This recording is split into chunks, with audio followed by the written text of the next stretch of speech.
John, do you want me to share my screen with the agenda? Yeah, that would be helpful. Thank you.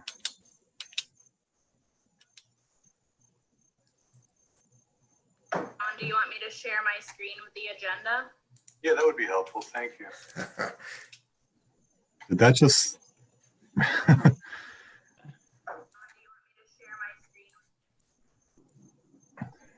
do you keep asking me the same question, or is that like reverb? No, I think Larry's not muted and it's the YouTube back. Okay.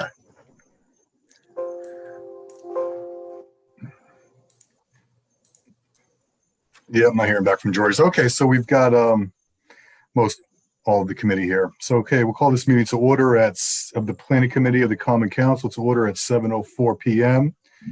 I'll do a quick roll call here. We have just say aye to signify that you are here. Miss Young? Darlene, you there? Here. Ms. Shanahan? Yes, we do. Thank you. I'm here. Great. Miss Smith? Here. Mr. Keegan? Here. Mr. Livingston? Mr. Sirenides? Okay. Is that everybody? I believe it is. Okay, good. And let the record show Mr. Hevelman has joined us as well.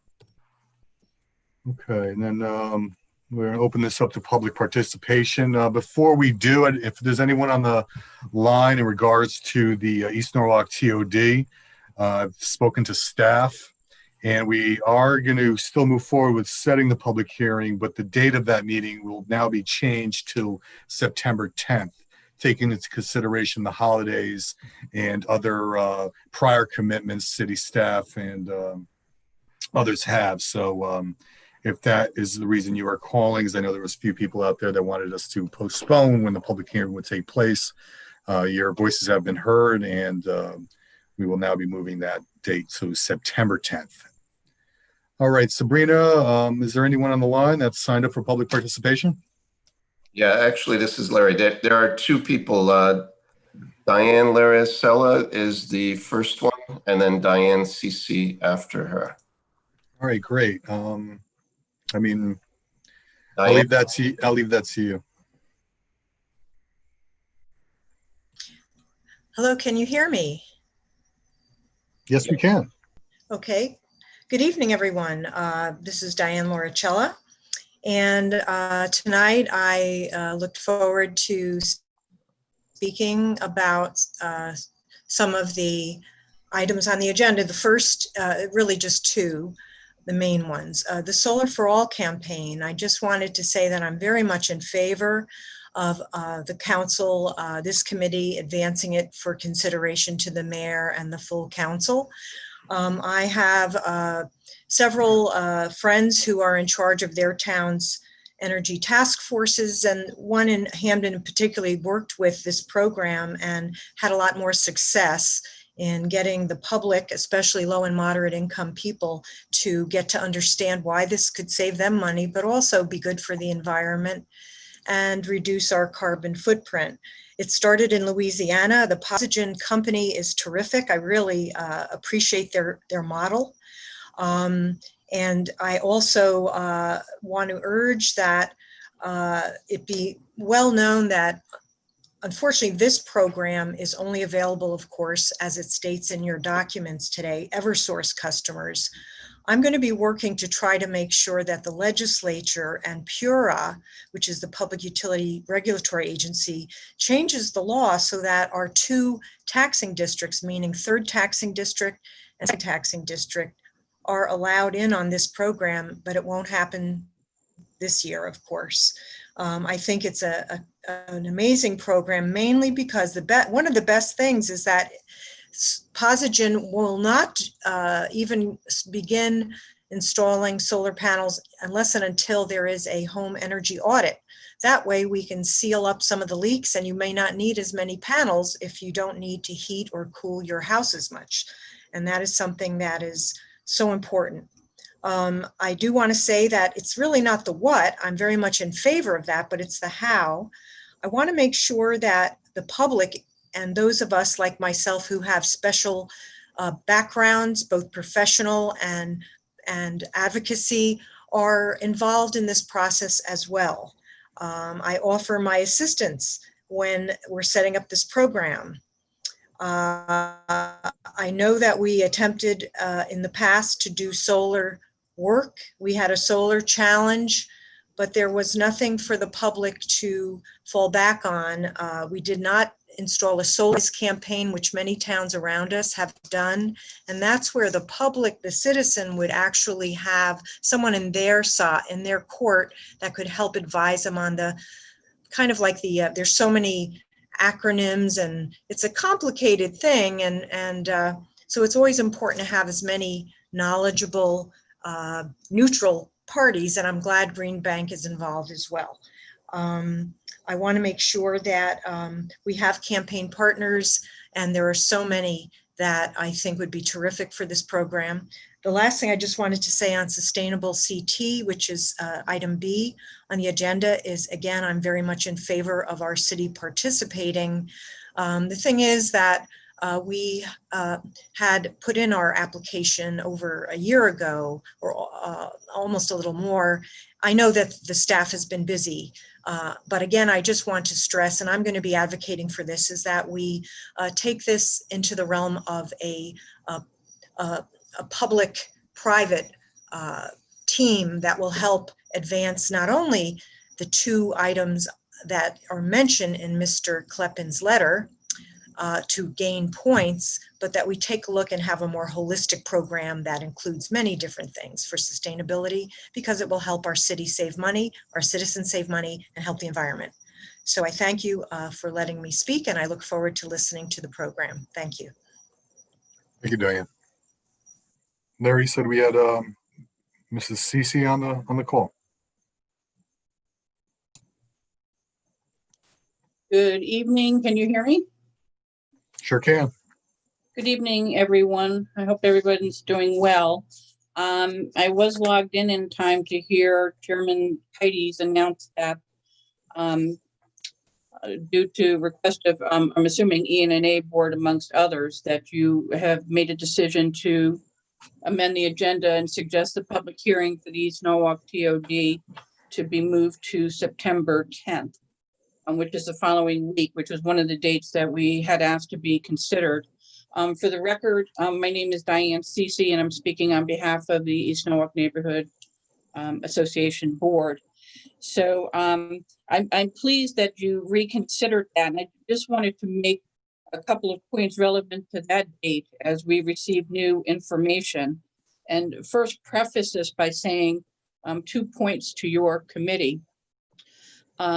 Our request was not just so that you might better accommodate the schedules of your constituents, but also because you're the one committee that ultimately advances this plan to the council, to the full council for adoption into the POCD. We wanted to ask you or to make sure that you acknowledge and are fully aware of the magnitude and the long-term implications of the plan as you do this, and that it's not just a single or a simple zone change or a simple village designation, or what some believe to be merely addressing several parcels within a small area of 06855. So we'd like you to consider that going forward. In terms of the timing, it really is the hope of ENNA, and we've made this clear to the Oversight Committee and to Planning and Zoning Director Steve Kleppin, that it would be our hope that the city still consider extending the, requesting an extension of the deadline on adopting this plan due to the pandemic and the fact that many people believe, as ENNA does, that it hasn't been particularly well vetted in the community in terms of the number of people that have been reached. And so we recently learned, actually, I think this was from Mr. Kleppin, that covered under Governor Lamont's executive orders with the pandemic for extensions of time. One of the executive orders allows for extensions for decisions having to do with land use. And I would say that you can consider this plan a broad interpretation of land use decisions, and potentially push this out many months, if not longer than that, to vet this in the community.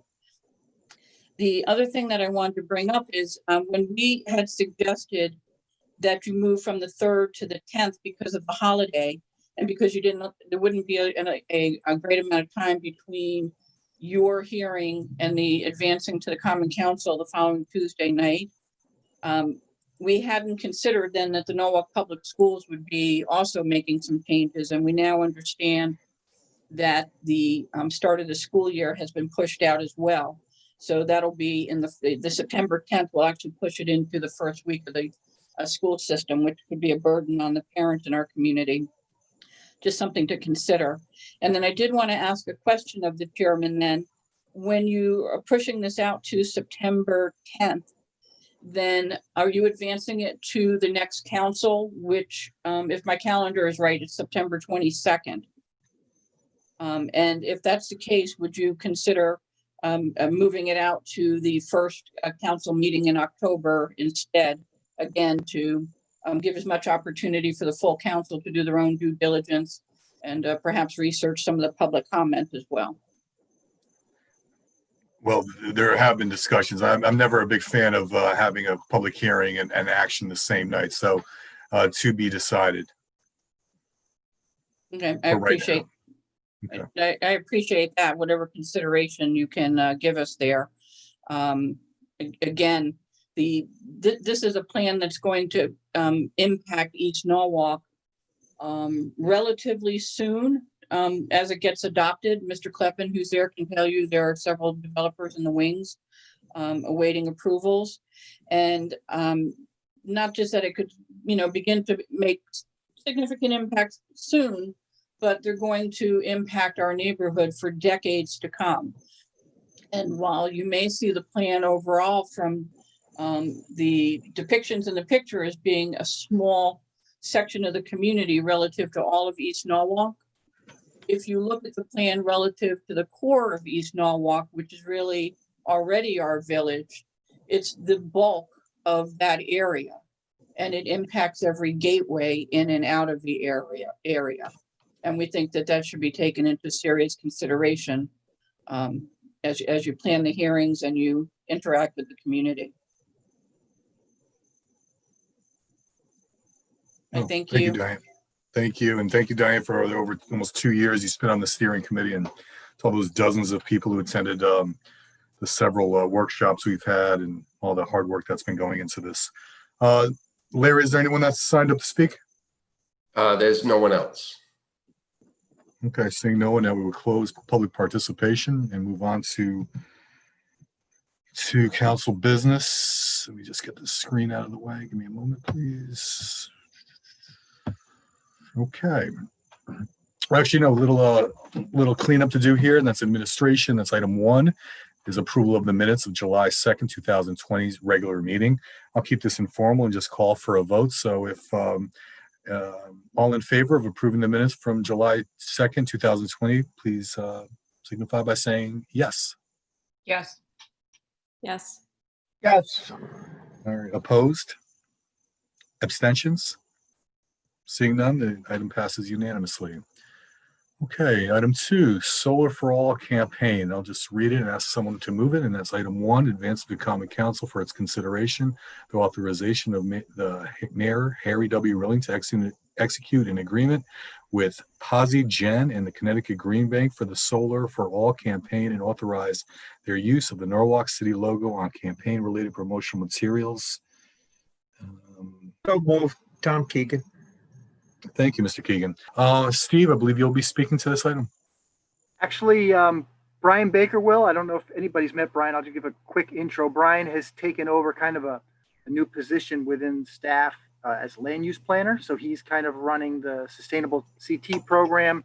He works with harbor management, kind of a jack of all trades, but a focus on environmental issues. Obviously when we move into climate change, coastal problems, he's going to be working on those as well. So Brian has been heading this effort up and can speak to the matter. Okay, great. Brian, the floor is yours. Sure. So good evening, everybody. So the Solar for All campaign is it's a good opportunity for Norwalk to not only just progress our sustainable CT application, but it's a good chance to lower our carbon footprint and reach some of our POCD goals of sustainability. What the Solar for All campaign does is it's a public-private partnership between the CT Green Bank and the solar company Posigen. And what they do is they install solar panels on people's homes without requiring credit checks or down payments. So it allows a lot of lower income families to have access to solar panels and reduce their electricity bills. So unfortunately, in Norwalk, as Ms. Loricella had mentioned earlier, some people are kind of exempt from the program. Those who are served by SNU or part of the third taxing district cannot participate. You have to be an Eversource customer or UI, but that doesn't apply to Norwalk. But I think there's still a good opportunity to reach a lot of lower income families that are outside, and essentially the first, fifth, and sixth taxing districts. Other than that, I spoke with Susan Young, who is the community outreach manager for Posigen. She said during these, COVID times and not having, face-to-face meetings with people or workshops, that the program is still functioning. It's still running well. Bristol is 2 months into their program, and they've installed over 34, installed solar panels at 34 homes. So they have a high, high rate of getting people to participate and sign up. Essentially what we do as staff is we introduce them to community members as partners to kind of get the word out. We allow them to use the city logo for their campaign material, and then they kind of run all of the meetings. They do all the signups, they do the home audits. And one thing that I thought was really good is that they will only install solar panels on your home if it's actually proven that you will save money on your electric bill. So they're not just installing solar panels to install solar panels. So again, everybody's welcome to participate in the program. You don't have to, there's no threshold for income. Lower income, medium income, high income, you're all welcome to participate in it. So if you have any questions, I'd be happy to try and answer. Yeah, Brian, I've got one real quick. Back when we did the solar program, I don't know, now we're going back like 4 years. We vetted several companies and we went out to RFP with those companies, and a lot of the decision was based, of course, on their qualifications, their experience, feedback from the community, and so forth, but also what they were offering Norwalk residents with rates and so forth. Like how was what are they called now again? I'm sorry, Posigen chosen? So they were chosen by CT Green Bank's procurement process. So I spoke with our purchasing department, and they've pretty much assured that because they've already gone through the procurement process, there's no really other solar companies that participate in the program. So from that angle, we should be okay without having to put it out for another RFP for another company. All of the feedback that we've gotten from other towns that have used Posigen have all been positive, and so it's really just them through CT Green Bank's procurement. Our concern all those years back were, if we're going to allow this company to use our logo to pretty much be a representative of the city, to be stamped with the city of approval, if you will, that they were properly vetted, and so because any poor installations costs or any bad feedback would reflect poorly on the cities. Just want to make sure that due diligence was done, and it sounds like knowing the folks at the Green Bank that they did go that extra mile to vet this company. Ms. Shanahan. Yeah, Mr. Chairman, I have a question for Brian. So Brian, are there other projects that the city is sponsoring that we might be able to take advantage of this? You know, I know we're thinking about doing something at Colonial Village. I'm not sure if they're an Eversource client. Are there Norwalk housing projects that we could take advantage of this and provide solar energy instead of the regular electricity? So from what I know with speaking with Susan at Posigen is they mostly focus on single and two-family homes. I think the city would be welcome to apply it if there's any, you know, public housing that's single or two-family.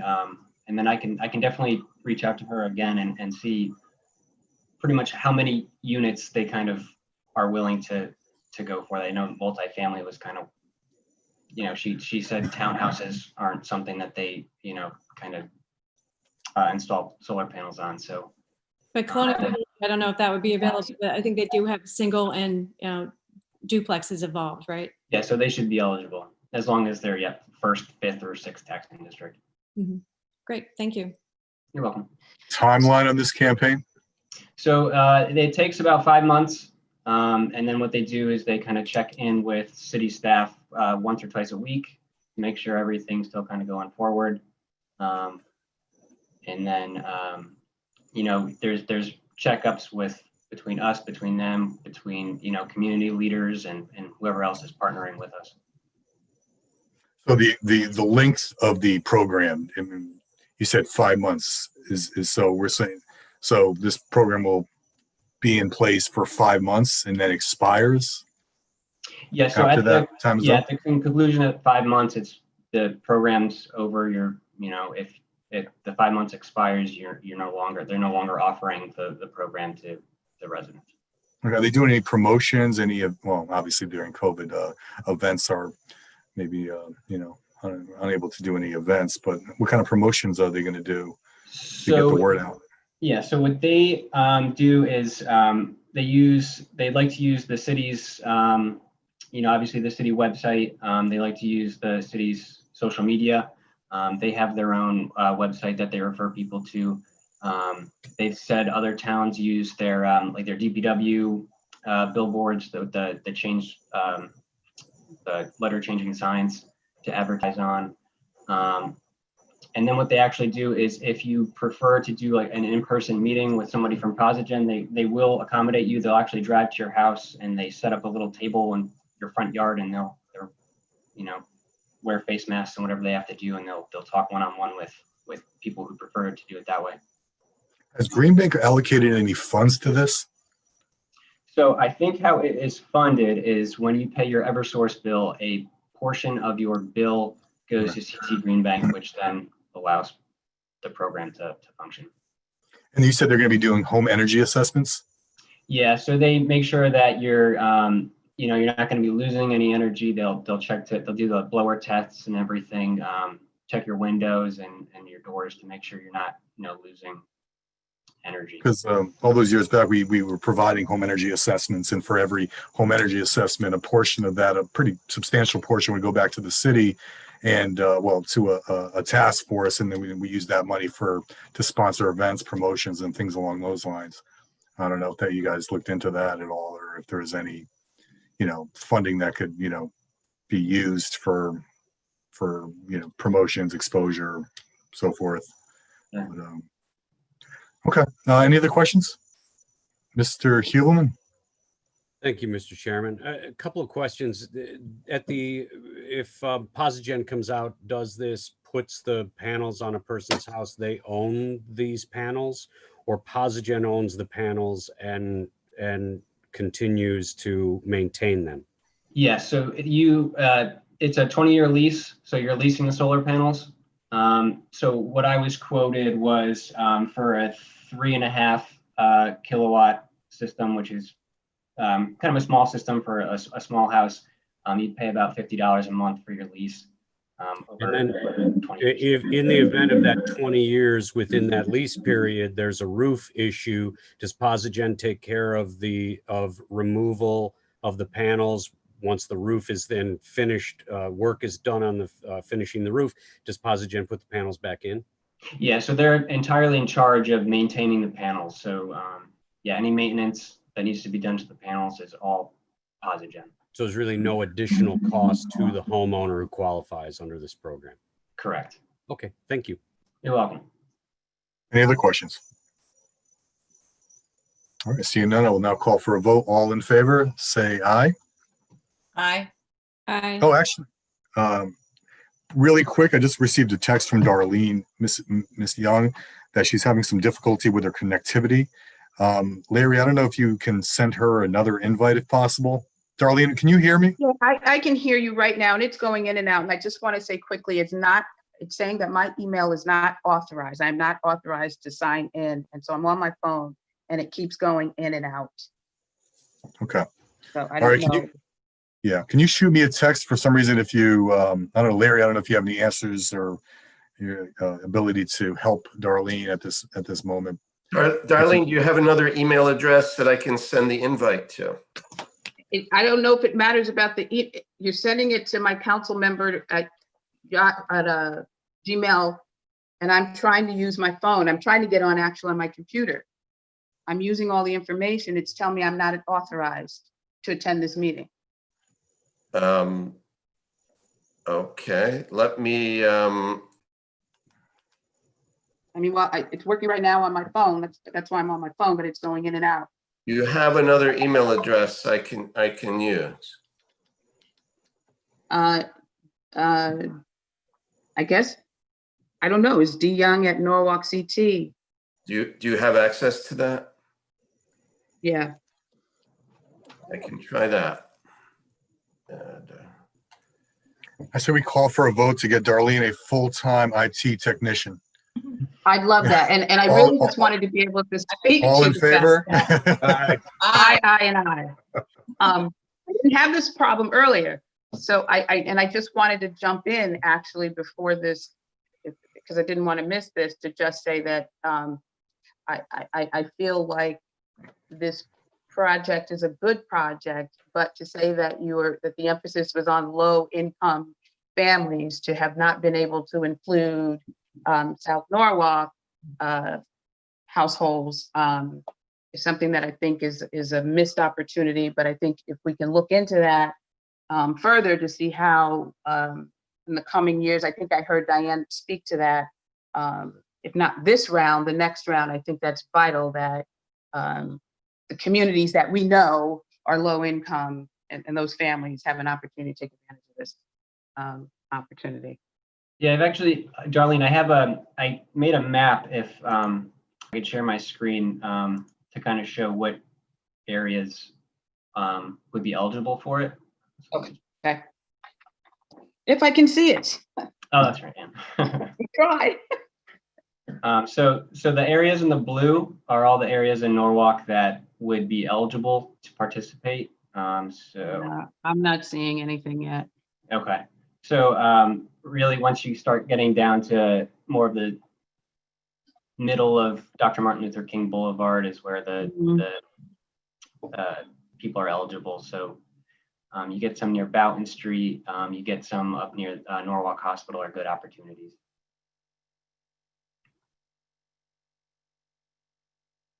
Darlene, I sent you the other invite.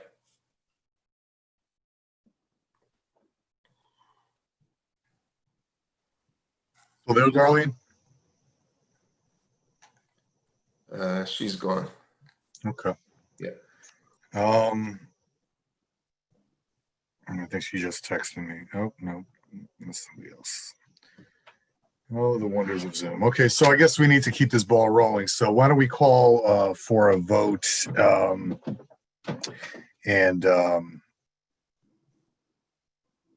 And I believe Darlene said she was in support. Did we hear that? Did she vote for it? I can't remember. I think she did say that she supported it. She just wished that it would be in her area as well. Okay. All right. So all in favor? Raise your hands. See about yes. Looks like Darlene, I believe, also raised her hand. So let's say it's unanimous. Okay. Moving on. Let me pull up the agenda. Sabrina, do you mind sharing that screen again, please? Thank you. Okay. Next up, item B, Sustainable Connecticut's. And we have a little discussion here, and Brian, read a discussion and update regarding Norwalk Sustainable CT submittal. Brian, are you also going to be speaking to this? Yeah, I can. So the deadline for the submittal for our sustainable CT application is this Tuesday, or this upcoming Tuesday, the 25th at 12 p.m. We anticipate having enough points to get a bronze certification. So I think right now we're at a total of 250 points. You need at least 200 to get certified for bronze. 300 is with silver. And as part of the program, they want you to continuously be working on projects that qualify for points. So it's something that it's not like we just qualify for bronze and then we say, we did it and we're done. It's something that we keep working on into the future.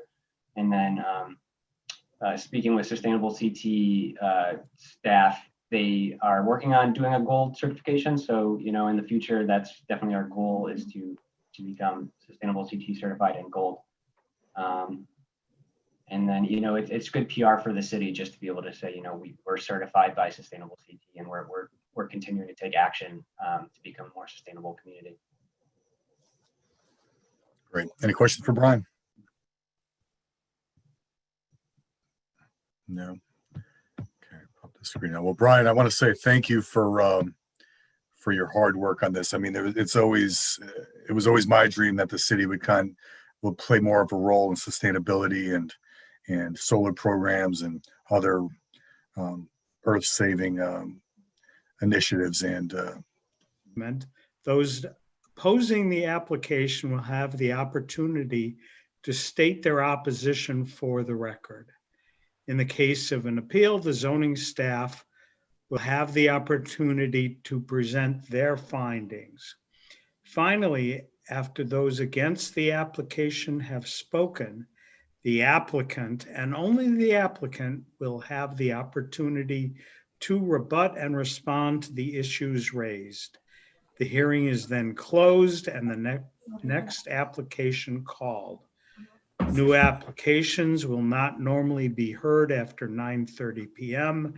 as the board must discuss and act upon these applications.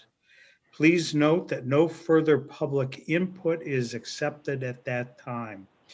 You are welcome to stay tuned in for this portion of tonight's meeting, but should you decide to leave, you may contact the zoning office tomorrow to learn about our decision. Before we proceed tonight, I must remind you that this hearing is recorded and will become a matter of permanent public record. Additionally, all information, including photographs, drawings, and maps submitted to the board, will become part of the public record and must remain with the board. The first case to be heard this evening is application 20-0716-02 Casina Care at Norwalk. Mr. Secretary? Can I just interrupt for 1 second? Can we just confirm that we have someone here from Telesco Secretarial Services? I don't see a name up there that I recognize. Is there a Kim? I'm Kim, but I'm not from the Secretarial Service. Okay. No. Do we know who that? How about the 203-866-9502?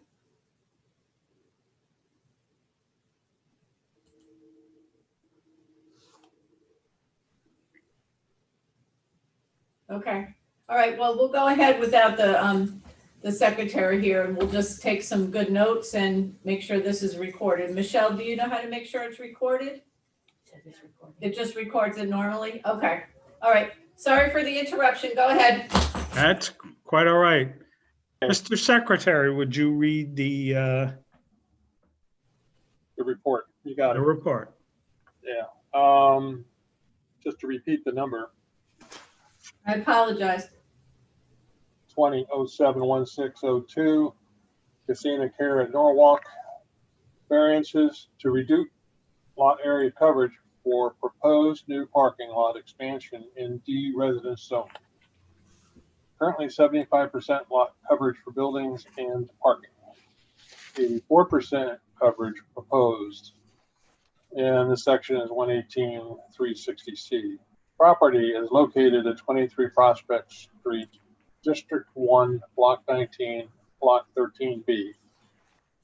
So as I said above, the request is for variance to expand the lot coverage for additional parking or an already non-conforming property. Numerous variances have been granted for expansions to this facility. Copies have been included for the board, which we have read. The applicant states that they need additional parking for employees. The addition of the hemodialysis center seems to be contributing to this need. While on-site dialysis for patients only may be warranted, the site is already at maximum. If the board should grant the variance, it should be conditioned that the dialysis is for residents of the facility only and not for the broader community.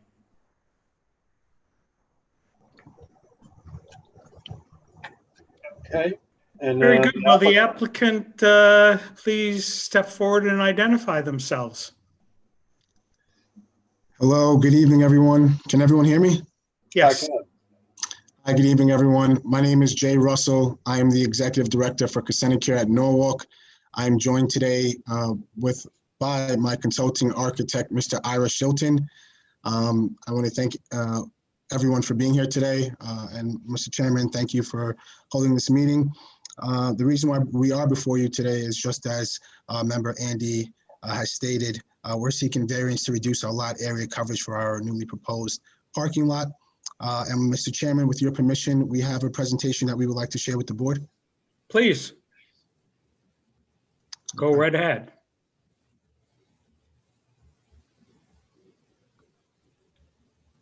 Oh, let's get back to start here. No, you're good.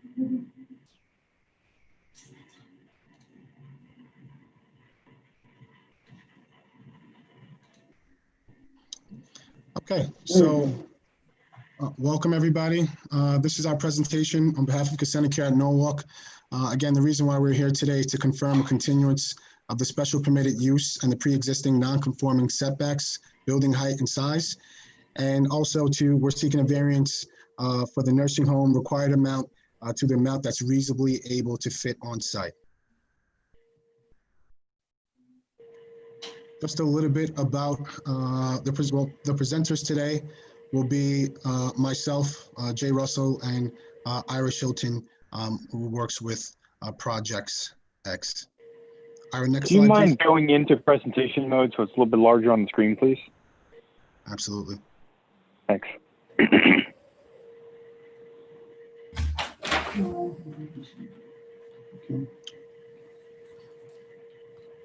Ira, are you able to go into presentation mode?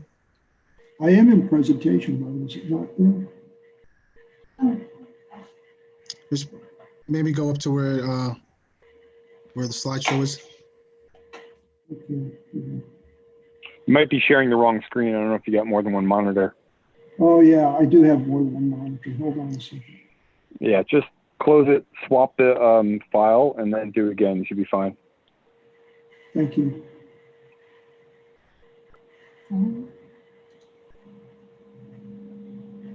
Is that perfect. showing? Perfect. Thank you. Yep, all good. Thanks. All right, thank you. All right, we're going to go to the next slide. So this talks a little bit about the current facility, and they do short and long-term residential services. It's a nursing home. They also do some rehabilitation services for some residents that come there with health concerns. They have a complete discharge planning for their rehabilitative services. And they have long-term care services that is administered by the nursing staff, the administrators, social workers, and caregivers on site. It's a 150-bed facility. It's been there since 1971, which is 6 years before the current D zone was conscripted, where already exist. Within the D zone, there's an exemption for the facility's benefit, and the facility remains on site as is without expansion or change of enclosed area or footprint. The staffing ratio is approximately 3 residents per single staffer on site during working hours. And they currently have between 50 and 60 staff on site at any time during the maximum shift. Currently, there are 43 parking spaces, of which 3 are handicap designated. An additional 20 spaces can be squeezed onto the site, and it's a really tight site. With the project, what we're appealing for is a variance that would bring us up to 23 spaces. With a listed requirement of 80 spaces, we would still be 17 spaces short of the listed requirement.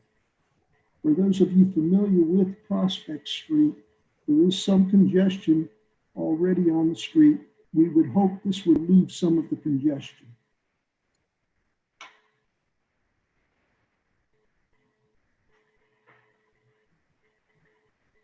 So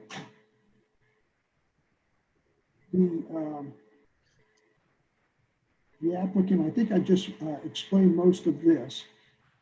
The history of the zoning for the project has been largely that it was exempted at the initial conscription of the D zone. So it has basically remained intact and in place as existing throughout the time. What we want is a continuance of the special permitted use with the non-conforming setbacks, the building height and size as is. And then we would like to get a variance since when we add the 20 spaces that we're going to show you, we would still be 17 parking spaces short of the zoning listed requirements. Right now, this is the existing site plan. And as you can see, that there's a light red dotted line that goes around there. There's a couple of areas where the building actually exceeds the setback. You can see along one wing down in the lower right-hand corner, that tower building goes over the current setback requirements.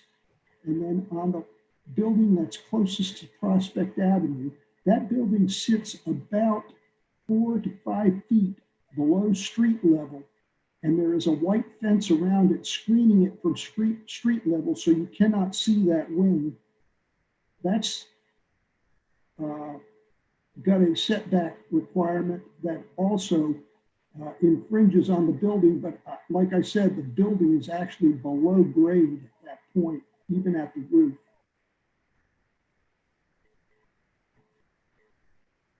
This next slide shows where we want to add the 20 spaces of parking.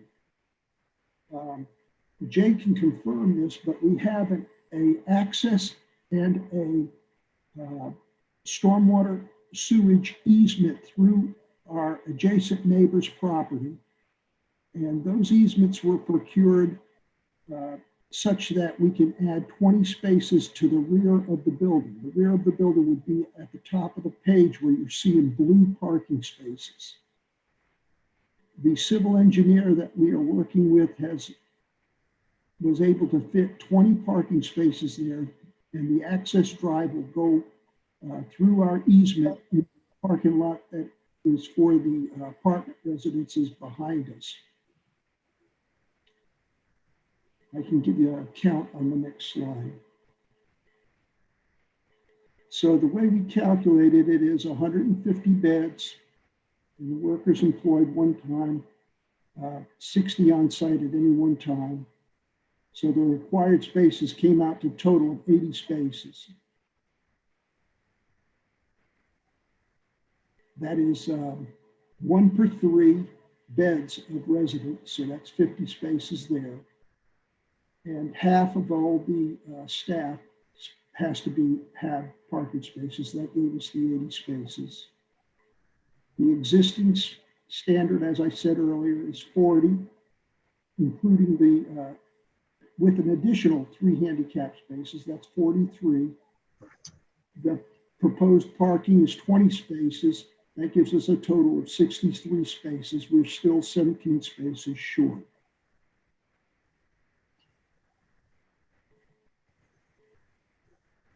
The facility has already addressed a stormwater issue. We wanted to bring everybody and make everybody aware of that.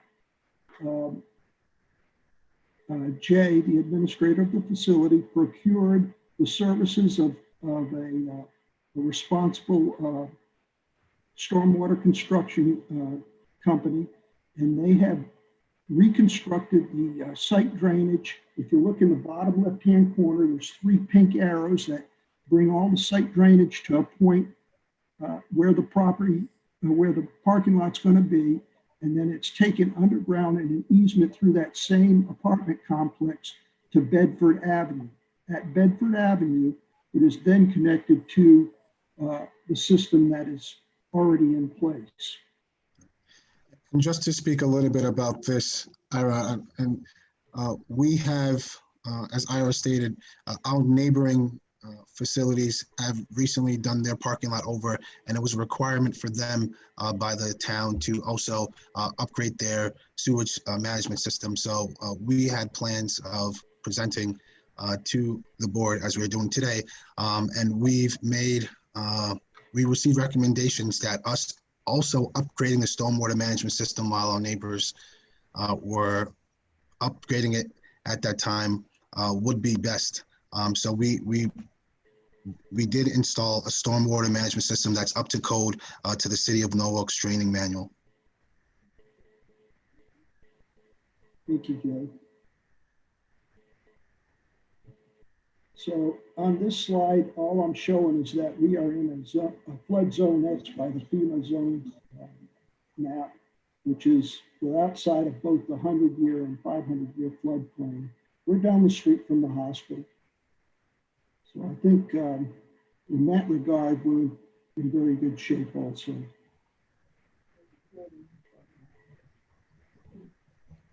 We filled out the zoning data chart. Hopefully it's in your possession. If you do not have a copy of this PowerPoint, we can make that available to you. Why don't you send it to the staff and I'll make sure everybody gets it. Okay, can I have that email address, please? We don't need it right now. You could send it to me tomorrow, just for the record, so we have it, okay? Okay, very good. Jay has my email. Thank you. I believe that completes our presentation, and I want to thank you personally for giving us the time. And with that, I'll turn it back over to Jay for a couple of minutes, and then I'll. Mr. Chilton, before you leave us, I have a number of questions. Sure. Okay, I assume that the new parking will be accessed from Bedford Street? That is correct. That's correct. Okay, it does not show that very well on your site plan. Okay, it's going through the neighbor's property on an easement. We can show that in a site plan. If I would request that. Is there going to be any effort made to provide any landscaping in this new parking area? We have not. I don't know if the civil engineer has shown it to date. I did not see it. We see nothing. Okay, good. That is something the board will discuss when we go into executive session later. I also have another recommendation, and we've requested this of other applicants as part of an approval. I would recommend, my other fellow board members may say the same thing, we would recommend that you put steel bollards around the transformer Yes, to protect it, because all you need is a truck to back into it or a car, and your facility will be shut down. okay, agreed. I can confirm that back to you in writing. I agree with that. Well, we'll be discussing that as part of the executive session, and we may make it a requirement. If the board should decide to approve the application, the application would then go through the fire marshal, probably the health department, through DPW, through all the different departments, and that may be a fire marshal requirement for the bollards. Good, good. Other board members have questions of the applicant? And Mr. Chairman, if I may, I would just like for the record to let you know that all of the abutting neighbors have been notified. Good. Sure, you mail those green cards into us, or mail proof of mailing into the office here? Sure. Thank you, Jay. You're welcome. So I had a question. So the facility itself, there's already a few variances on it today, correct? Yes. Okay. And so it seemed, I guess what I'm trying to understand is the need for additional parking because the facility has it expanded, or were there any of the variances? All right, let me try to explain this a little bit differently. It seems like you need a lot more space than you had, obviously, and I'm just wondering if any of the variances that were put in place before dictated the amount of spots you need or limited them. I think part of the answer, and I'll let Jay address, this is a two-part answer. I'd like to address part of it. I think what I see in a lot of these facilities is that the staffing ratio of 3-to-1 is heavier than what we used to see. And I've been in the business 30 years. It's heavier than what we used to see 20 years ago, where it was 5 or 6-to-1. So you have a heavier staff requirement now than you would then.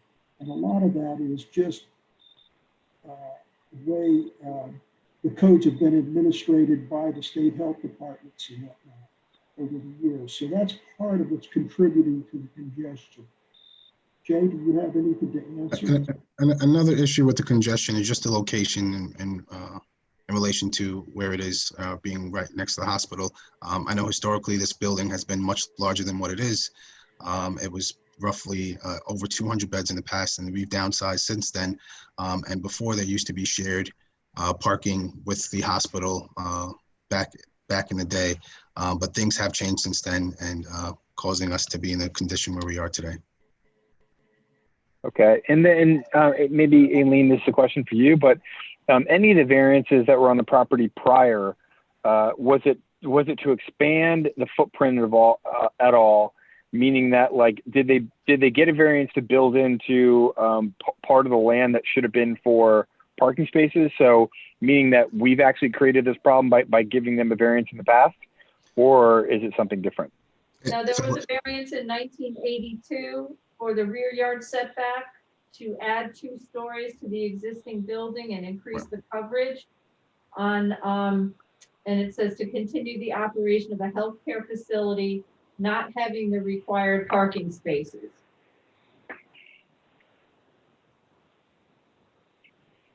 And that was before my time. So what was that last piece, Aileen, about the parking spaces?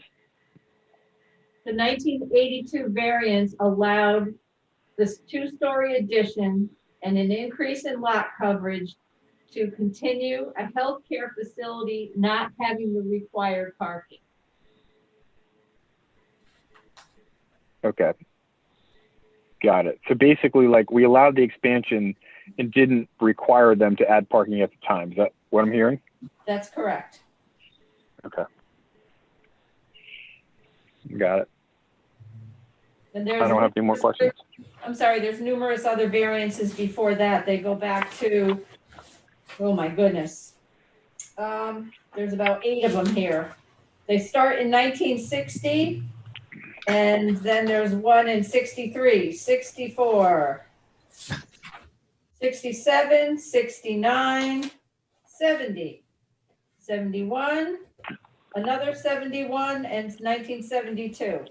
All for various variances for the D zone regulations to allow the property as a convalescent home. Additions. So is there anything about this building that is conforming?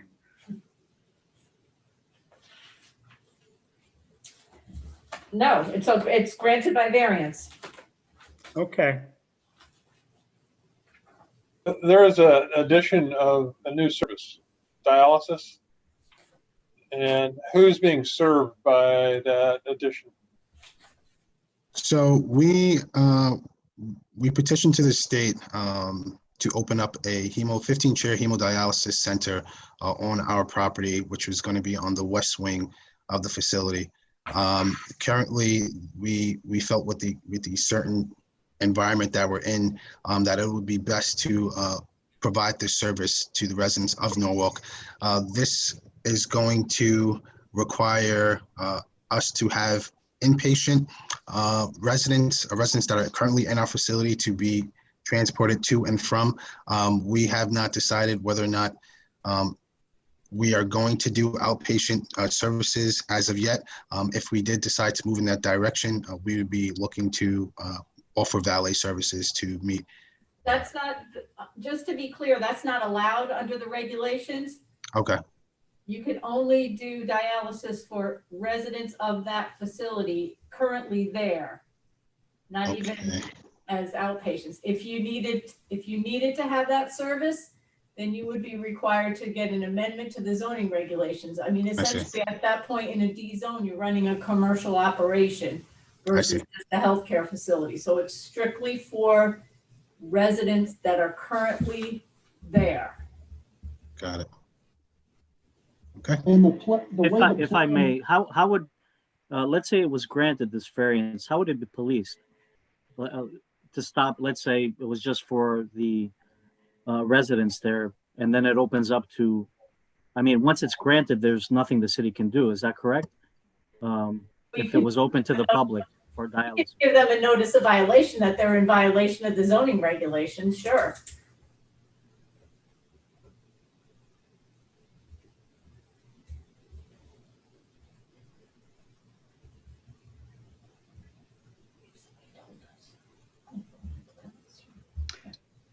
Any other questions of the applicant? No, but I do think that we need to remember about the dialysis unit, and that we need to make sure we add language. And that'll be part of our discussion. We would have to make sure that we limit the use to inpatient users. Yep. Well, we limit it partly because that's what the zoning regulation requires. Exactly. I think we'd just be reiterating the obvious. Nope.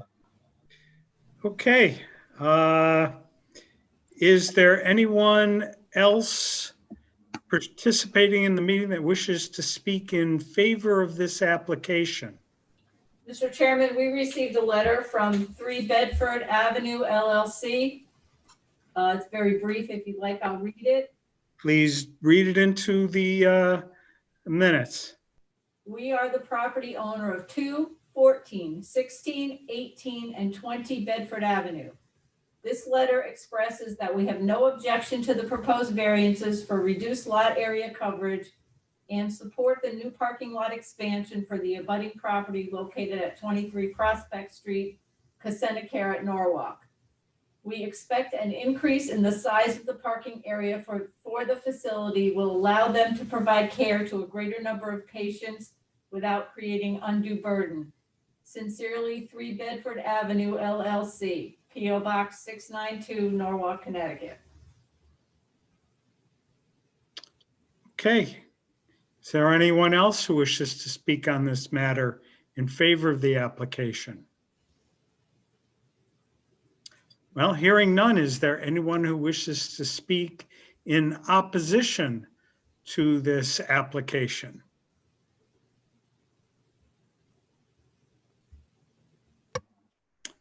Well, hearing none, I will call this item closed and we will move on. Mr. Chairman, for housekeeping purposes, can you call the roll, please? Okay. We do have a secretary. I sent an email and she's just asking that we please call the roll. Okay. Lee Levy, Chairman. Andy Conroy. Brescher. Oh, sorry. Go ahead. Andy? Yeah. Andy Conroy, Secretary. Chris? Present. Chris Gavrilides, present. Okay. God, I'm drawing a... Tad Diesel is present as well. I'm sorry, Tad. And That's Greg all right. Brasher. Hey, guys. I don't stand out in an empty Present. crowd. Okay, we have 5 board members that are seated this evening. Thank you. We got Greg, right? Yes. Okay.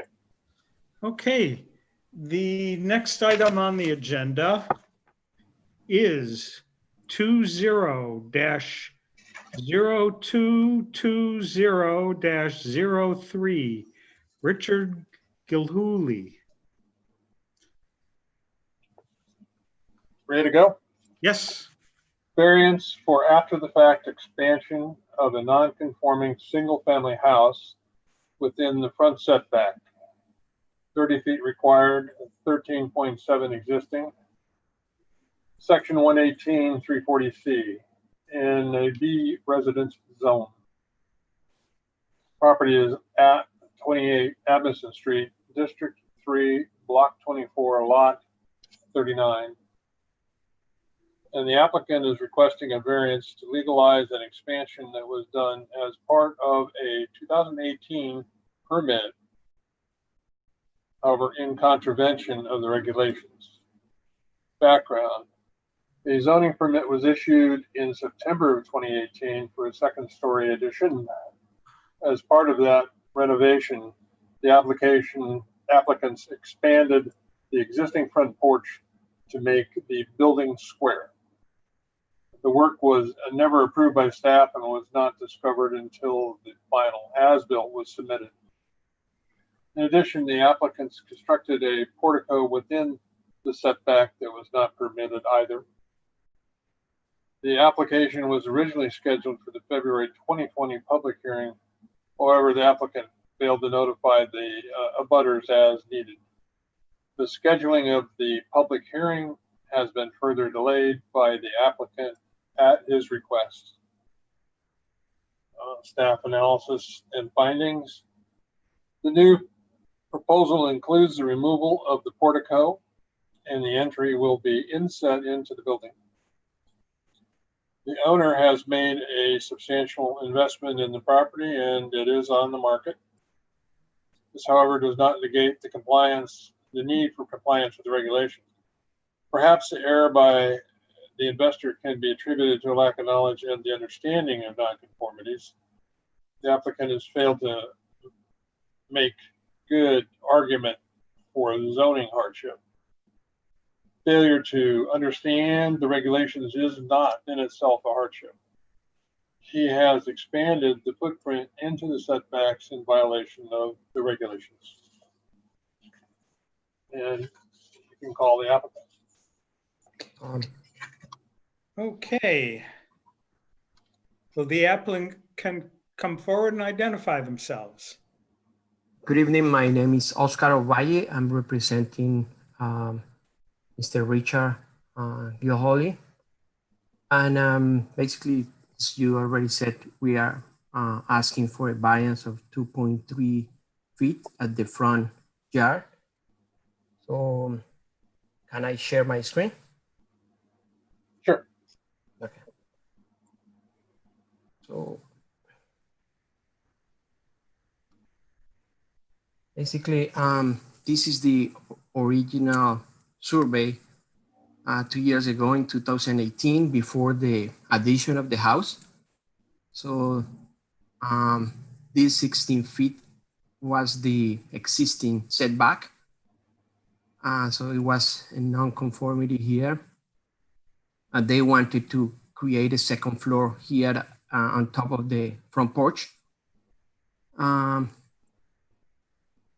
This is the existing condition 2 years ago. As you can notice here, there is not sidewalk here. I want to explain that. So that's existing. Now that was the former condition. Now the existing condition is this. This is the portion of the house that went 2.3 feet into the setback. This line, red line, is the line of the former footprint. This is the existing condition now. Basically, the owner said that when they removed the existing porch, the foundation, they realized the foundation was just rubble and it was not good for a second floor addition. So they decided to put a new foundation. It was the first mistake because they didn't ask for a permit for that foundation. The foundation was not on the original permit. So based on what the owner expressed, since there is not a sidewalk here, the contractor, the guy who was doing the foundation, took the 16 feet from the street, and he didn't realize he was getting into the setback. So that's why he brought this 2 feet 3 inches, 2.3 feet into the setback.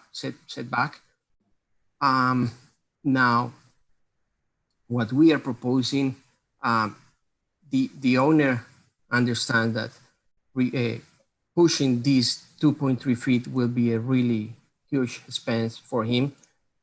He's waiting for this issue to be solved so he can move into the house, but he doesn't have a certificate of occupancy yet. So what he wants to propose is removing the existing portico, first of all, and second, having this entry recessed 2 feet 6 inches to the house. So this would be the front elevation. He understands that doesn't fix the problem 100%, but it's something that he wants to propose to show his intention of solving the issue somehow.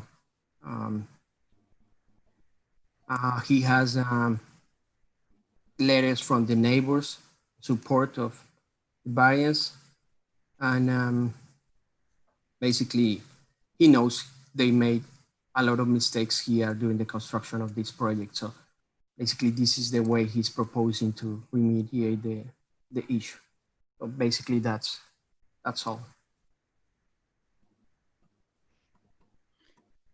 Well, I mean, this is certainly a good step in the right direction to, ease a problem. I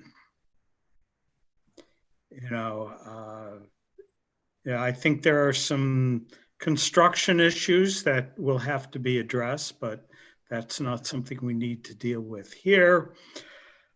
I think you also need to look at the topography to see if this porch or the landing in front of the recess requires railings, but that's a field condition. It's certainly not shown on your drawings.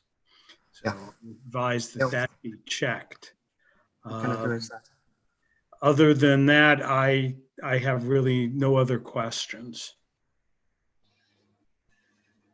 Anything from other board members? Let me ask staff a real quick question. Is there anything not in the front of the house that is problematic from the department's point of view?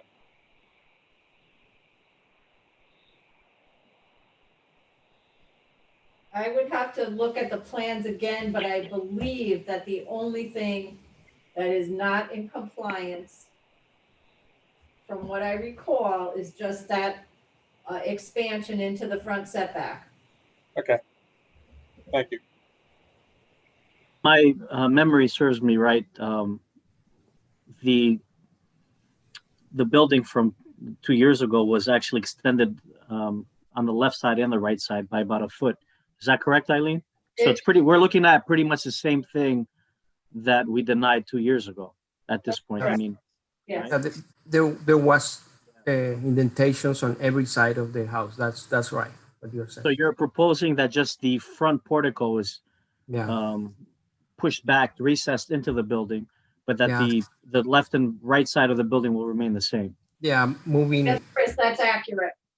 Yeah, moving these or the sides is gonna be huge project basically. I understand. Even though this is. Okay, so the portico goes and the door gets recessed back into the building, but the left and right side stay straight. Correct? Yeah. Okay. Yeah, that's Thank our you. proposal for now. Yeah. And listen, we understand that that's just a little portion of what should be recessed, and that the owner recognizes all the mistakes that he made. In fact, I did another project for him in Norwalk as well, and on that project, of course, he followed all the requirements and setbacks because he knows that. Are you talking about the property at 3 Branford? Yeah, exactly. Yeah, that was also very difficult. Probably. And at this point, I don't believe it has a CEO, so you may not want to go there. Okay. Oh, any other questions from the board? I mean, just so I understand the summary of this, because I don't think I was in the original conversation. We're saying the front is in the setback and both sides are in the setback as well? They expanded the entire front of the building out 2 feet forward and then a foot on either side. There was a little porch in the front that they basically demolished and expanded out. Yeah, even though we are. The red line that's shown there was the former footprint of that house. Got it. All right. Thank you. Yeah, this is something we denied without prejudice, allowing the applicant to come back with a workable solution. And it will be up to us tonight to decide if this is a workable solution. But just to make sure that I got it right, the side walls of the building and the back of the building are not expanded outward. Those, they have not been. The deck is new.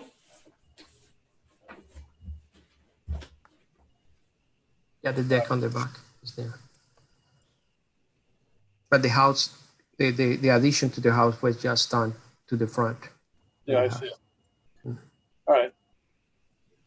So the exact dimension in the front that you were asking for variance was 2 foot what? 2.3 feet. 2.2. The reason it goes full width, Greg, is that the porch that was hung on the front of the house was indented a foot or so on each side. Okay. So got it. when you level it off with the sides of the house, it makes it look like you're expanding it a lot, but in fact, not really. Oh, so you're saying just that little red part there is the part that expanded, not all the way down each side. Yeah, he didn't expand it on the sides other than in the front, but that wasn't. I got it. That Thank wasn't you. permissible. The problem is just the front itself extending. Yeah, thank you for the clarity. Quick question for Eileen. I think you said the first time it was proposed that it was about 100 square feet larger than it should have been. Is that correct? Do you remember? Sorry, I don't recall. No. I could do a quick measurement if you like. Chris, I believe you're pretty close on that. It doesn't need to be exact, just so we have a good, idea of what we're talking about. It's close to 100 feet. You're right. Per feet, right? Okay.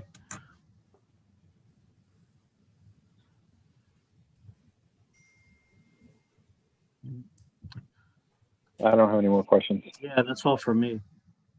Okay, is there anyone else participating this evening that wishes to speak in favor of this application?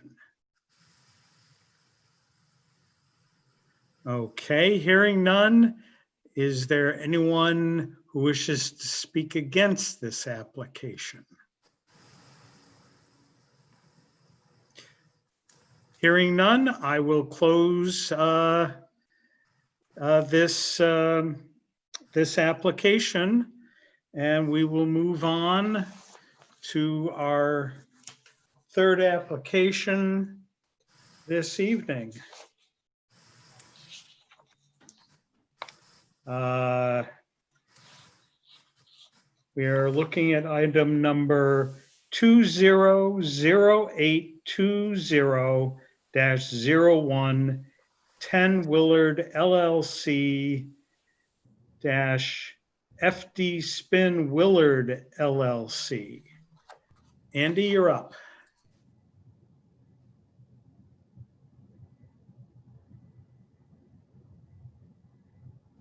Andy?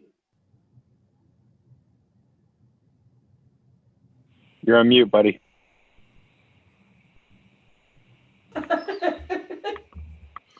Andy? I think he said the application should be approved. There we go. Yeah, when I was putting my mouse over the unmute, it kept disappearing. I figured out what it was. Variance to allow wall signage, section 118.1294A2 and 118.1294B1. Sign letters at 36 inches versus 24 allowed, and height 51 feet versus 20 feet allowed for self-storage facility in business number 2 zone. Property located at 10 Willard Road, District 5, Block 17, Lot 2.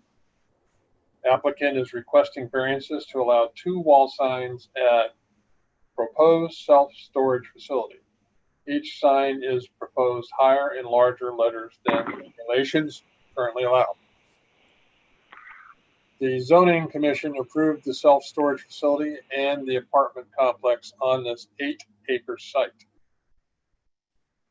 The zoning regulations allow for 2, this is analysis and finding by the staff. The zoning regulations allow for 2 wall signs with 24-inch letters up to 20 foot high. The proposal is for 36-inch letters up to 51 feet high. The applicant has provided renderings that are a bit deceiving as the site is accessed off Willard Road, not Westport Avenue. The existing tree canopy and landscaping are required as part of the CVS and TD Bank site plan approvals. The location of the building and design was of the applicant's choosing. The facility, while set back 270 feet from Westport Avenue, is only accessed off of Willard Road. With today's technology, drivers rely less on signage and more on smartphones and GPS. The applicant's claim that pedestrians need to read larger letters is irrelevant. Pedestrians will seldom access this site. The signage facing Strawberry Hill is excessive, and the applicant should consider eliminating it from the request. Go ahead. Will the applicant please step forward and identify themselves? Thank you. I'm Adam Blank of Wofsy, Rosen, Kweskin, and Kuryansky, attorney for the applicant. Our office is in Stamford. I live here in Norwalk. With me tonight are Jason Enters and Brian Dietz, representatives and owners, developers of the property, as well as Ray Sullivan, the architect on the project. If I can share my screen. Please go ahead.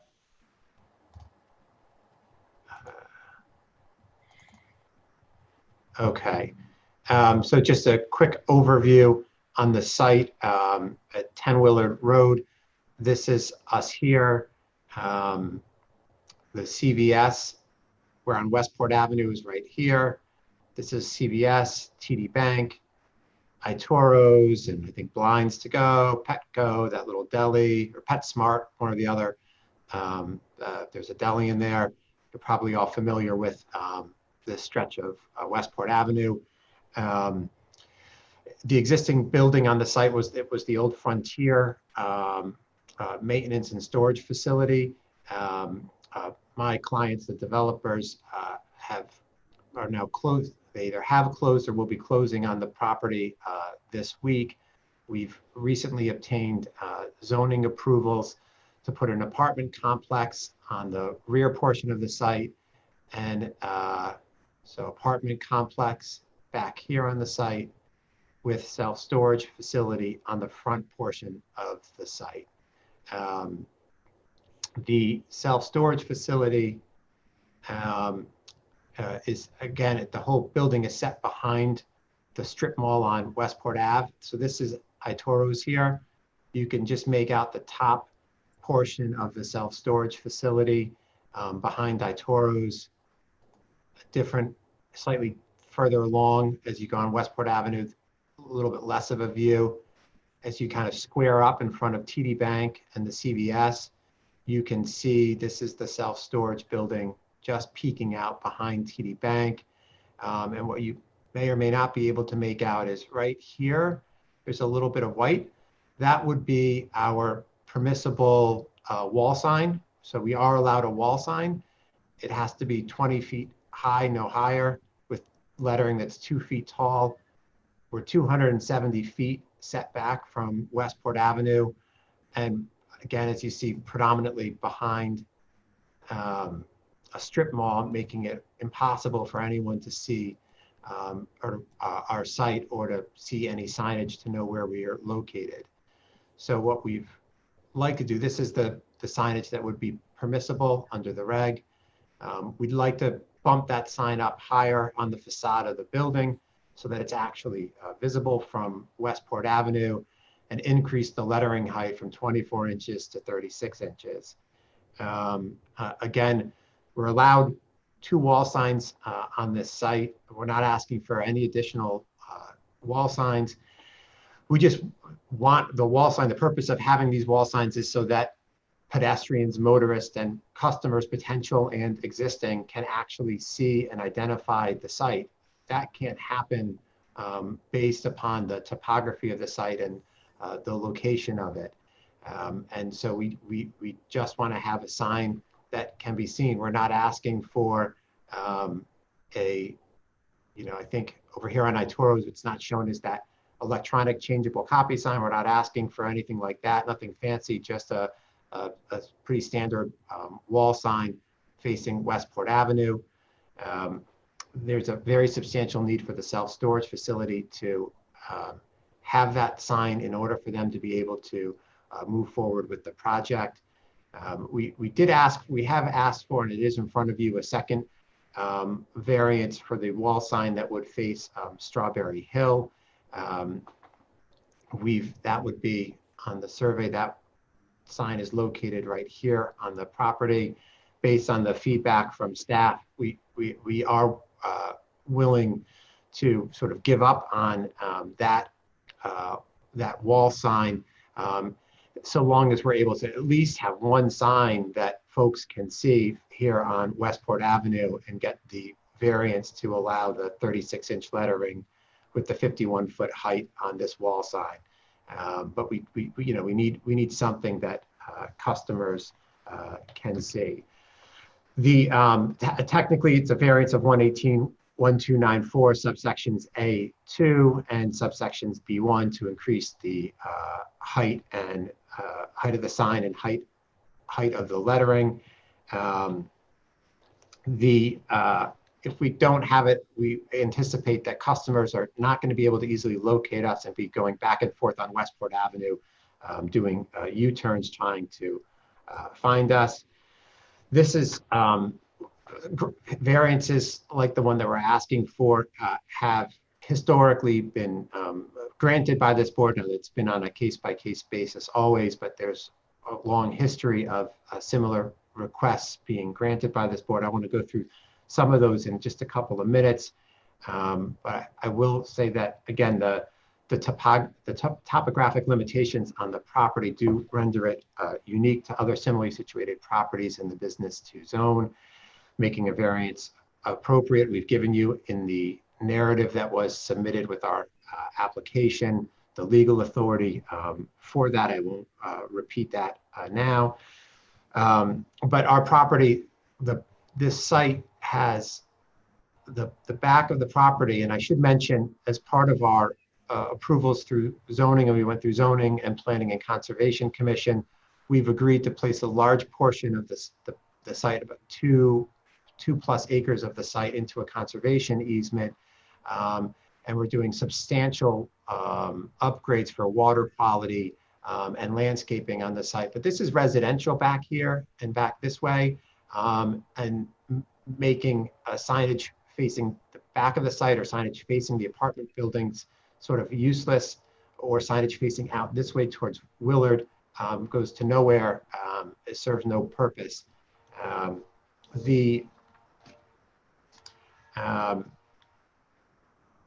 Go back. Yeah, I'll leave this view up. Again, as I mentioned, that there have been other similar requests by property owners almost across the street at 526, 542 Westport Avenue, where the Bed Bath & Beyond is. This board granted a variance for that property, allowing the permissible wall sign to go from 20 feet high to 31.25 feet high, and the lettering from 24 inches to 33 inches. And you folks gave us your reasoning that the Bed Bath & store faces backwards from the street and is located a significant distance beyond the street. The applicant, and this was the language of the board, the applicant has a right to a wall sign for legitimate business identification purposes, but given its orientation and location on the property, it's precluded from doing so. So the proposed sign is a reasonable alternative to give them legitimate business identification.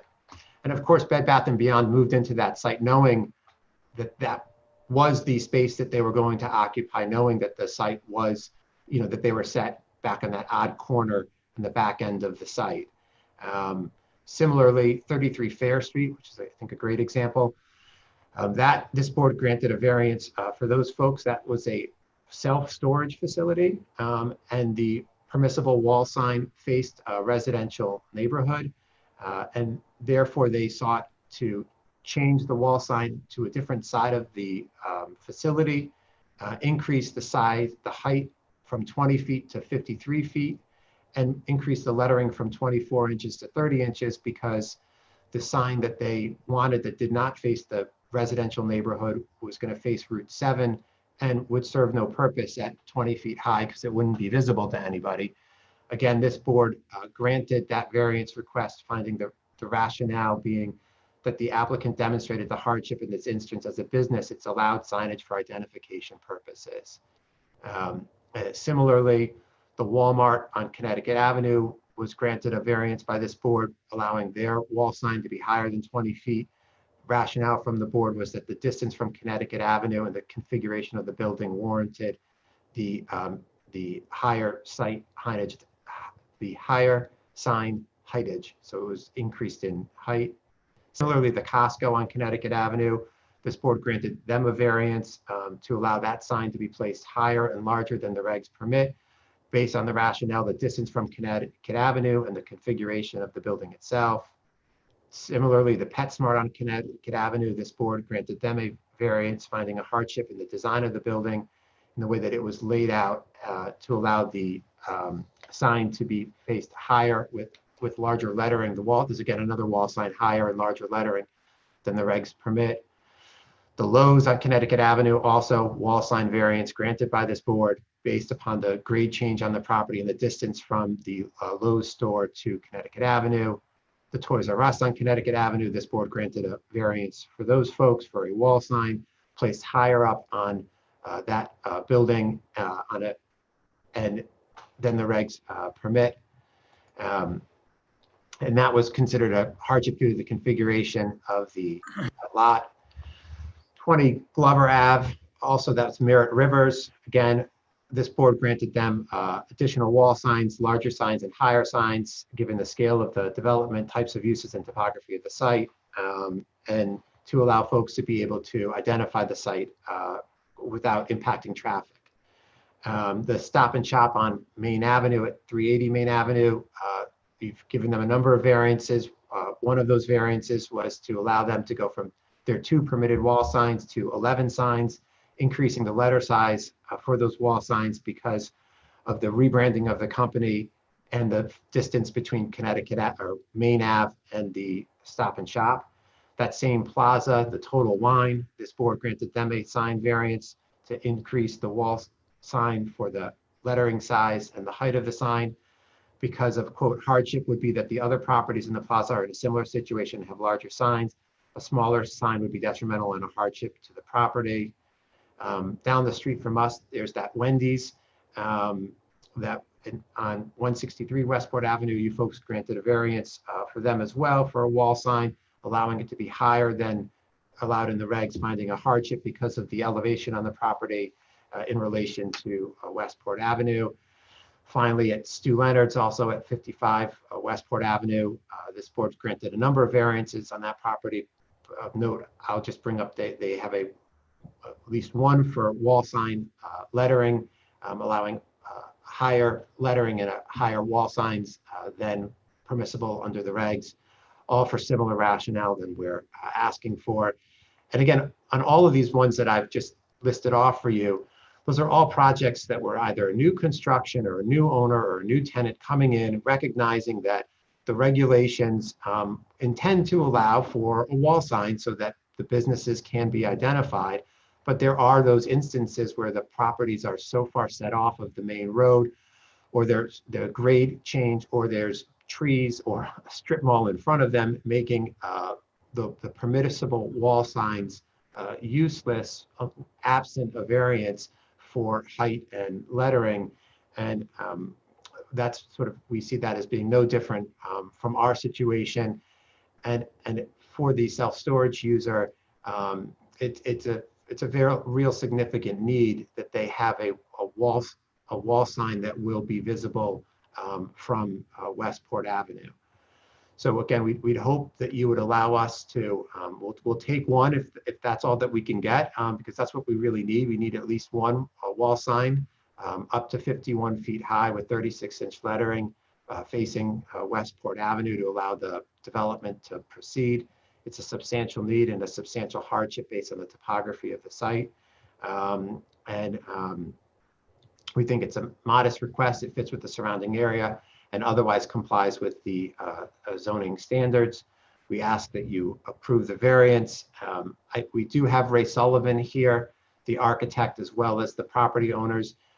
They do not have a formal presentation prepared for you, but if you have any questions of them or of me, we would all be more than happy to do our best to answer those. Well, Adam, my first question is, will the letters be white as you've represented in the rendering, and are they illuminated?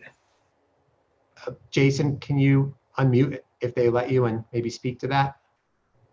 Yeah, the letters would be white and they would be backlit. Okay. What hours will they be illuminated? That's a good question. You know, to be honest, I don't know when people normally shut off their lights, but we'd shut them off when everybody else does. If there's a regulation for that, we would certainly follow it. What are the proposed hours of operation? It's open till 9:30 or 10. I can't remember. I can get you that. Well, I would think that the lit sign, it would be probably appropriate to have it shut off in hours of non-operation. Sure. Any other board members have questions? I only asked that they scroll forward a little bit in the photos and then scroll back again, because I was missing some of the views of the building like that one. I presume it's visible between the space between the other buildings. It looks to be. How tall is the building? The building's about, I believe it's 52 feet to the parapet. Yeah, to the top of the parapet at 52 feet. And it's that high because one of the things that the zoning commission asked us to do was to put solar on the building. So the parapet's hiding all of the solar panels on the roof. And I mean, theoretically, if we didn't put solar on the roof, we could angle the roof in a way that would allow us without a variance to try to somehow sneak higher signs in there. But we're happy to put solar in, but we do want to be able to have a wall sign again that's going to be. No, I think that's fine. So you're representing something on along the top. What is that? Is that 36-inch letters or 24-inch? Those are 36, and that's at the 51 feet.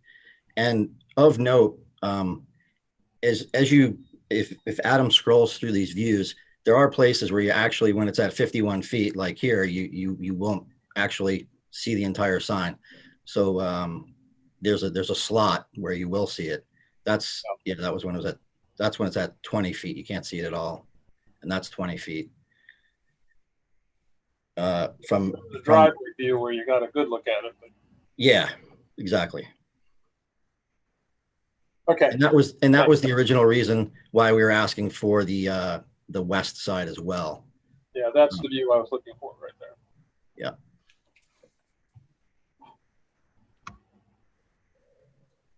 Thank you. Sure. Adam, do you think you could read back the list of variances on those signs again? No, that was a joke. No, I don't have any more questions. Chris, anything from you? No, I mean, we've been pretty flexible with signs.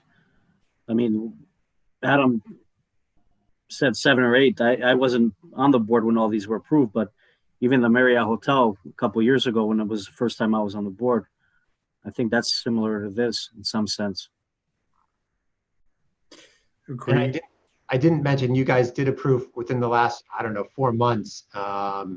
There was a ground sign about a door or two up on Westport Avenue from us that was similarly a building that was set back off of Westport Avenue, and you allowed them to place their signage on the neighborhood. Like the ballet one? It was it was the ballet one. It was technically an off-premises sign, but it was the same idea. Let their customers actually know where they are. Okay, any other questions from the board? Can I ask a question about the vegetation that's out there now? Will that sign be visible with those trees as they are? So what you're seeing in the renderings is accurate as to what is there. So you will see the sign in portions of your drive-by or you're walking by, certainly much more than you would if it's at 20 feet. And again, there will be spots where it's obscured slightly. And that again was the reason why we were asking for the west side as well, just to give us a better chance of being able to identify ourselves. I have a few Google Earth photos here that the trees look pretty tall. I don't know how the building is going to be up behind those trees and the signage visible. So the trees in the rendering, Adam, if you can go back, if you look on Google Earth, the trees that are on our property, which are probably the ones that you're thinking of, are going to come down. But all of these trees that currently exist on CVS and T Bank's property need to stay. So if you were looking at Google Earth right now, there would be a couple, and they're basically weed trees, but they're very tall. And the zoning commission was okay with you taking all those trees down? There's only 2 or 3 there, and yeah, they were fine. Okay, well, I'll look at their approvals and just confirm that. Is there any member of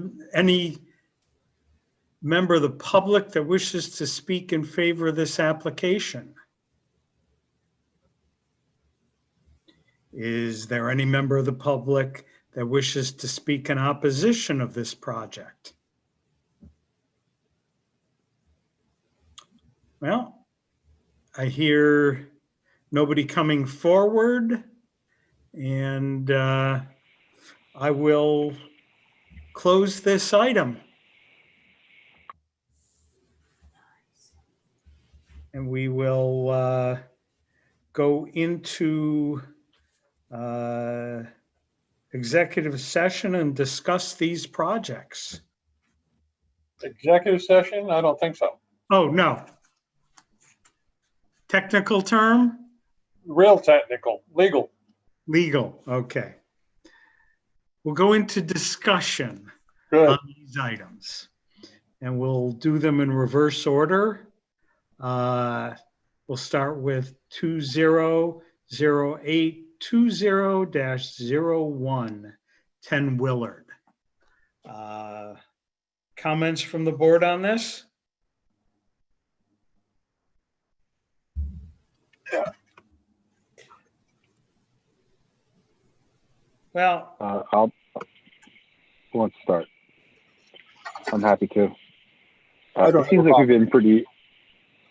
Sorry, say that again. No, just go ahead. I don't have a problem with it, but Yeah, it feels like we are fair and lenient, regarding signage.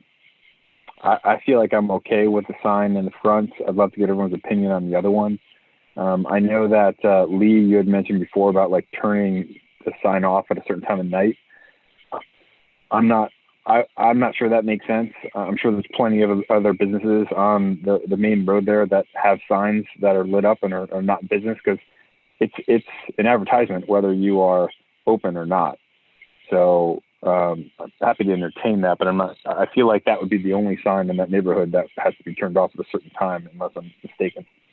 well, I was just basically asking a question. My biggest objection is the sign facing Strawberry Hill, where there is no access to this building. I think it's unnecessary illumination. And I don't think the sign on the building, even at that height and size, is all that appropriate. Certainly willing to grant approval for the sign that faces Westport Avenue in the size and location. And I'm not necessarily fixed on time of illumination. on that one. Is the sign that's facing Strawberry, is that and maybe I missed it. Is that also elevated with larger letters and illuminated as well? Yes, it is. Yeah. Okay. Yeah, I'm kind of with you on that. Like, what would be if they wanted to keep a sign there? Are they allowed to, given the amount of signs that they have, and would it just meet the standard zoning requirements if they want to keep one there? Well, that would be up to you. If you grant this variance, you may be able to condition it on that they have no additional signage or no signage facing Strawberry Hill. You could do that if you wanted to, because I don't think there's any purpose of having a sign facing Strawberry Hill. That would be in compliance with the 20 feet and 24 inches. I mean, it's kind of like the approval gave Marriott.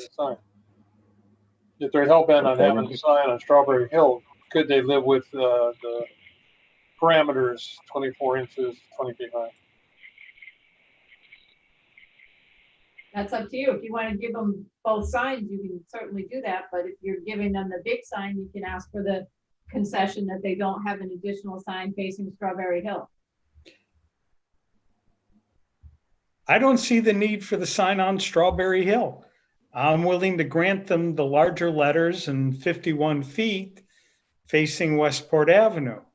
I mean, this is putting up a sign you know, for the sake of a sign, when we looked at the Marriott in South Norwalk, the additional sign served a very specific purpose in directing or locating the hotel from the South Norwalk train station.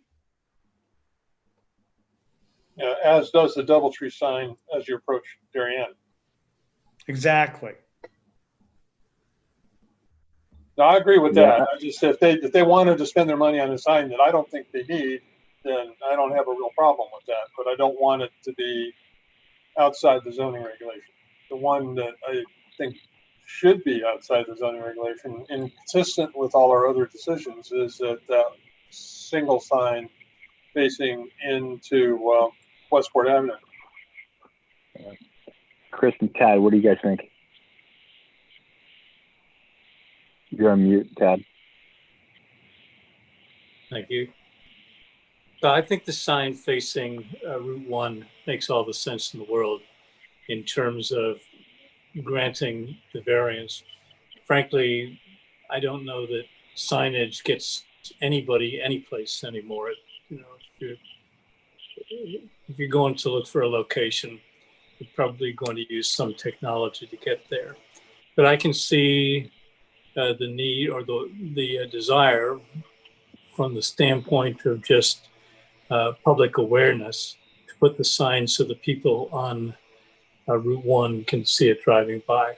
I don't see the need for the sign on Strawberry Hill, and I think it'd be we'd be doing them a favor to suggest the sign out front while eliminating the sign on Strawberry Hill. Chris, your feeling? I agree with what everyone said. I mean, we've been pretty flexible. The short time I've been on with the Marriott and then Bob's that took over Toys R Us, and then we added a few signs on Subaru. I mean, they're not all exactly the same, but I am in agreement with everyone else. Okay. Would somebody make a motion then?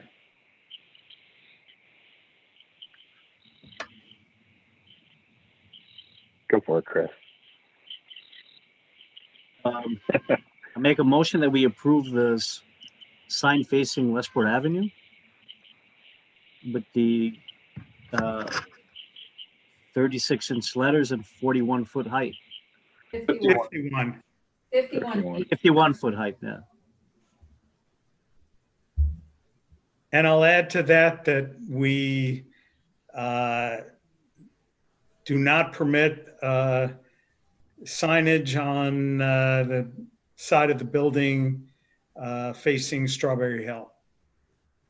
I'm not sure. My opinion is that we don't approve the elevated one, lit up one. If they want to put a sign over there and conform, they can go right ahead. But I feel like my opinion is that we approve the one in the front.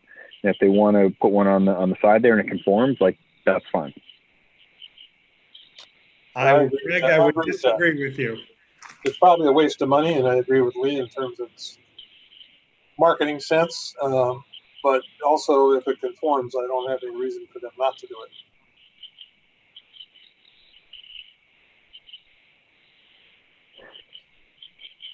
Well, we can.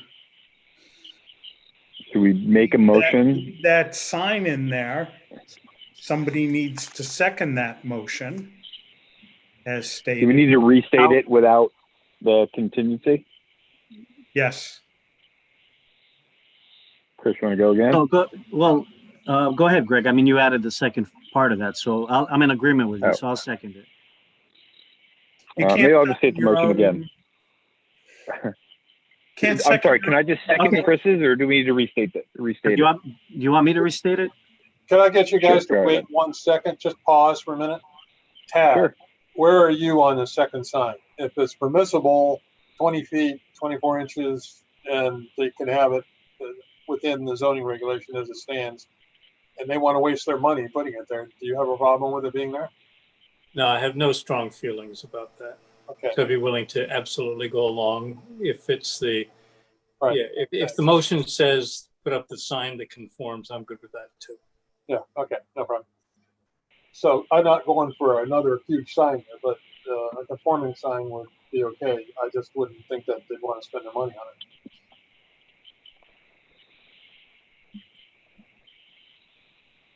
So do we have a motion on the floor? Yeah, I think Chris's original motion would suffice, wouldn't it? Okay, somebody going to second it? I'll second it. Okay, all in favor of the motion on the floor? Aye. Aye. Aye. I guess the motion passes 5-0. Thank you. Good luck, guys. Thanks. Okay, we're going to move on to item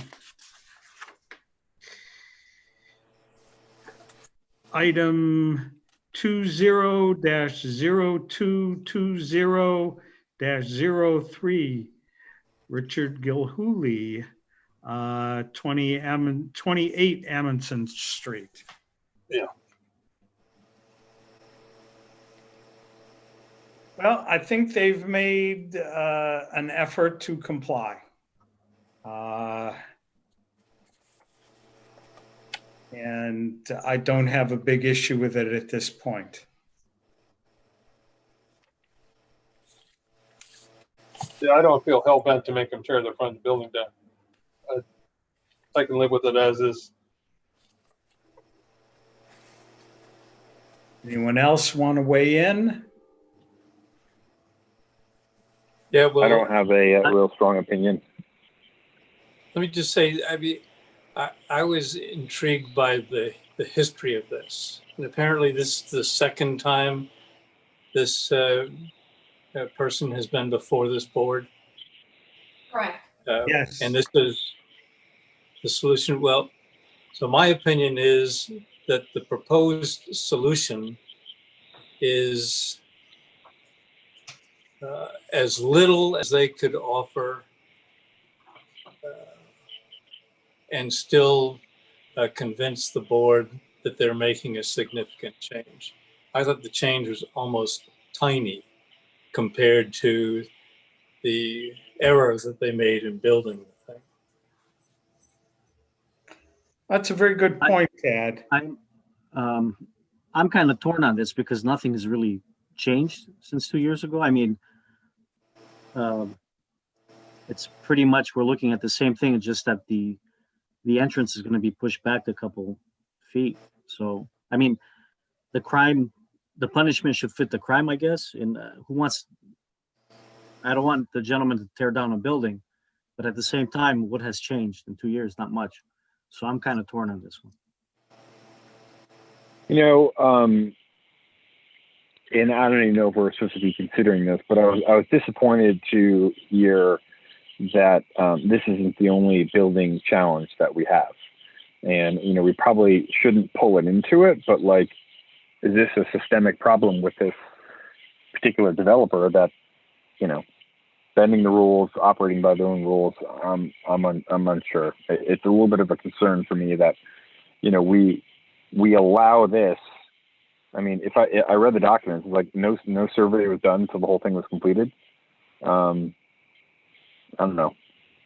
I didn't file the changes with the building department. I mean, his list of violations is, you know, as long as my left arm. I was certainly, I know I gave his representative a real dressing down at the first hearing. You know, Tad's comment that this is the least he could do. I mean, we could, again, deny it and ask him to come back with a solution that better answers the additional square footage that he built. You know, I've often joked that, you know, sometimes people should be told to take a chainsaw to their buildings to make them conform. And we Yeah, well, I agree that the punishment, the ultimate punishment of telling this guy to tear it down is more than is necessary. But there's got to be a solution that comes closer to conformity than what they have proposed here. Well, unfortunately, we don't have the power to find somebody like this. Yeah, but we can ask him to try again. We certainly can. That's what I would do. Basically, though, that would, I mean, the only thing left for him would be to tear down the sides of the building. And I mean, that would be, I mean, that's the only try again. Is that correct? I mean, there's no other options other than tearing down the whole side of the building. Bigger. So he's losing more square footage. I mean, that's a fair point, Lee.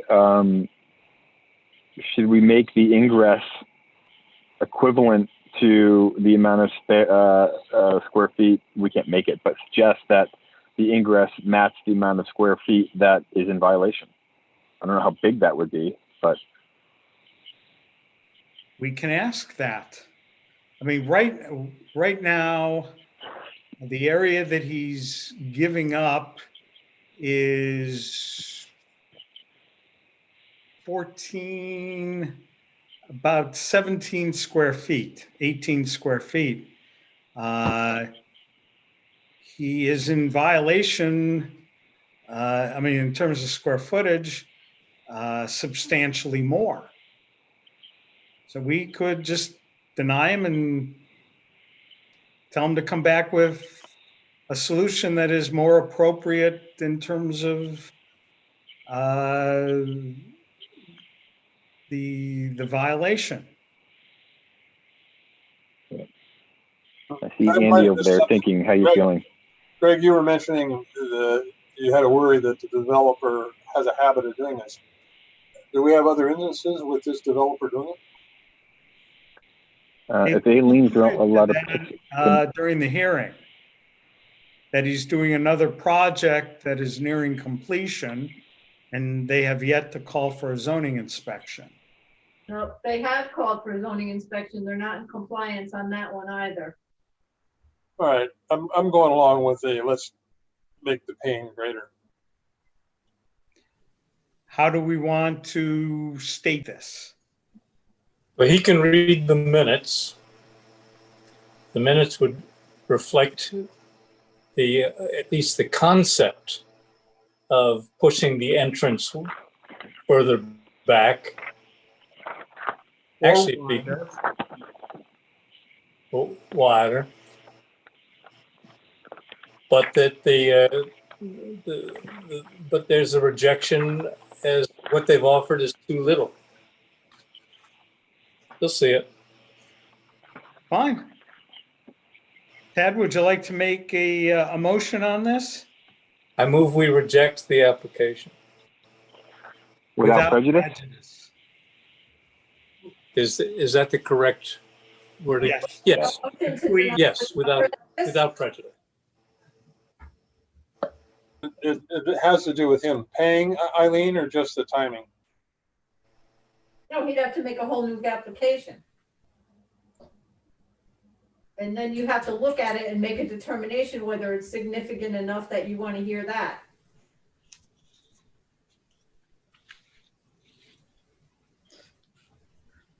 So do we, is the proper way to state this, and I think Ted was onto something here, is like we deny, this, I don't know if it's considered an appeal or a variance without prejudice, and we want them to come back with something that's more substantial, that is close or equivalent to square feet gained.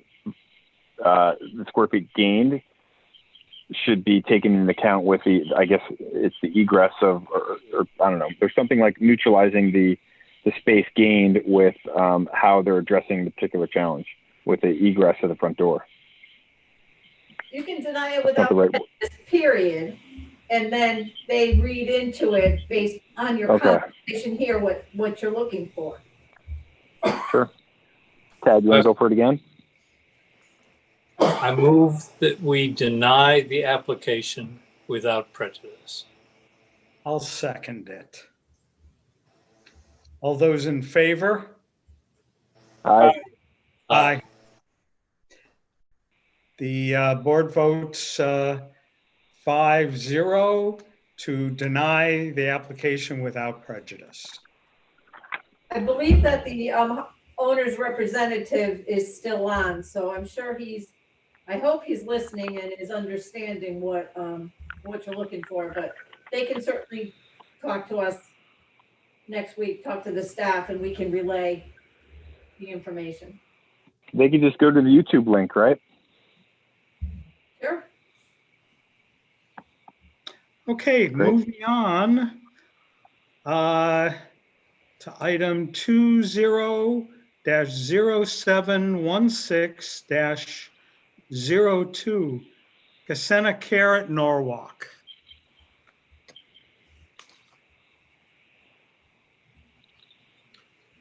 I don't have a problem with them, generally speaking, adding more parking. I don't know if the amount of parking is appropriate. And I don't think I want them to start up a commercial operation.